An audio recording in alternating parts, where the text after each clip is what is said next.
అందరికీ నమస్కారం.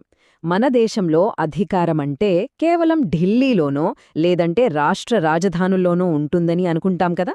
కాని అసలు కథ వేరే ఉంది.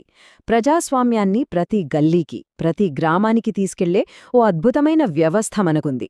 ఈరోజు మనం దాని గురించే, పంచాయతీ రాజ్ గురించే లోతుగా మాట్లాడుకోబోతున్నాం. ఒకసారి ఆలోచించండి.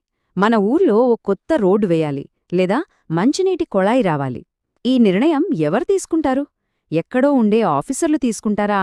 లేకపోతే ఆ పనుల్లో, ఆ అభివృద్ధిలో మన పాత్ర కూడా ఏమైనా ఉంటుందా? ఈ ఒక్క ప్రశ్నలోనే ఉంది అస్సలు విషయం.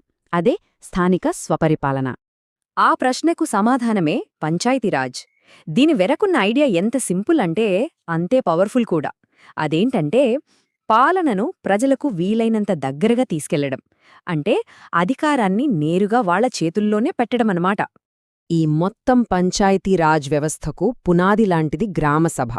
దీన్ని మనం ఒక రకంగా డైరెక్ట్ డెమోక్రసీ అనొచ్చు. అంటే ఏంటంటే ఆ గ్రామంలో ఓటు హక్కున్న ప్రతి ఒక్కరూ ఇందులో సభ్యులే.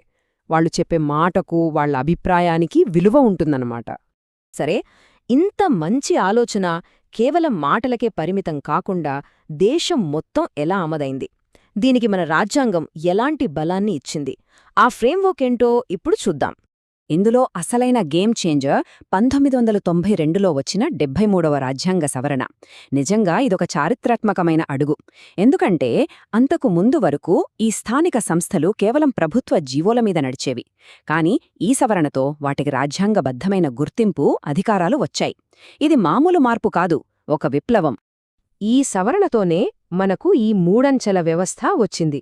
చాలా సింపుల్గా గ్రామస్థాయిలో గ్రామ పంచాయతీ, మధ్యలో మండల లేదా బ్లాక్ పంచాయతీ, ఆ పైన జిల్లా స్థాయిలో జిల్లా పంచాయతీ.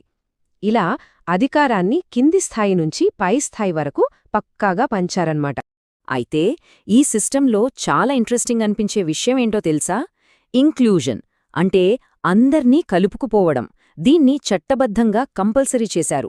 మహిళలకు, షెడ్యూల్డ్ కులాలకు, తెగలకు, ఇలా సమాజంలోని అన్ని వర్గాల వాళ్ల గొంతు వినిపించేలా సీట్లను రిజర్వ్ చేశారంటే ఆలోచించండి, అదెంత గొప్ప విషయమో.